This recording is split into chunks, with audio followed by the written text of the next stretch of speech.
Thank you for joining me on A Few Minutes of Art. Now, before we start today's program, I'm going to have to set out a disclaimer. I'm going to do something today that some of you might find controversial, even offensive. I'm going to draw a picture of Mohammed. Now, as you know, many of you, I'm a blind man who grew up in the Ozarks, and this is, of course, an audio program. So I don't know if this counts or if it's going to do any good or not. But sometimes the artist has to take stock and note of current events in his world. And he's got to take sides. And we don't like doing it, but it's got to be done, whether for the cause of freedom or for dogs playing poker.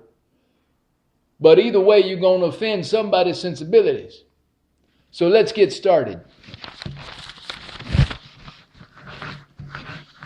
Now, I ain't never drawn no picture of Mohammed before, but I figured that I would start out with a turban on top of his hat. That seems like the most sensible thing for me to do. Now, when I lost my sight, I was about 8 years old, and I was growing up in the Ozarks, so I ain't never seen nobody with no turban on before. I saw a lot of feed bags. I saw a lot of watermelons. I saw some pillars. And so I just figure in my imagination that a turban looks something like an amalgamation of all them objects. So I'm thinking maybe a soft, circular kind of shape. At least I think it's circular. I know I'm making a curvature motion with my elbow. Now, I don't know when a picture of Mohammed officially becomes a picture of Mohammed, but if anybody out there is getting nervous right now, most of us, if we was to look at it, and of course none of us can see it at all, would just really see a sort of a soft, circular kind of shape. So just hang tight, hang on as long as you can.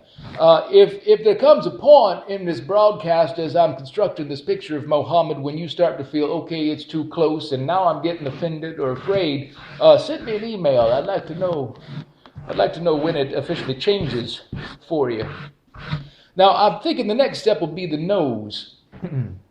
Now, I'm going to tread carefully with his nose. I don't want to make it too Semitic, if you know what I mean. It's supposed to be a cartoon, not a caricature. So I'm thinking something prominent, but not something that would wind up on an unsavory website. And give him a few eyebrows there, not too bushy. But I think that what he needs now is some whiskers. I think that'd be appropriate. Now, I don't know if Mohammed ever had a mustache or a goatee or a full beard or what, but so I'm just going to be copious with the follicles. I think, given the time and place in which he lived, that would have been the standard grooming appearance.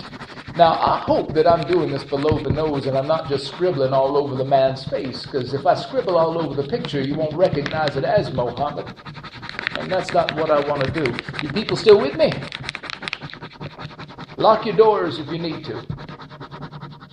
You know, I'm reminded of the painter Thomas Kincaid when he first started drawing country churches and main streets from a bygone era.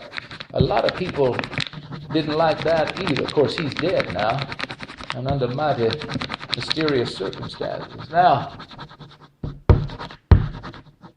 I think that's about it. I mean, you all know as well as I do whether it looks like it, but if there's anybody else in the room left with me, I'd like to hold this up and see if anybody recognizes this for what it's supposed to be. I give the world, in solidarity, a picture of Mohammed. Hello? Anybody? Hello?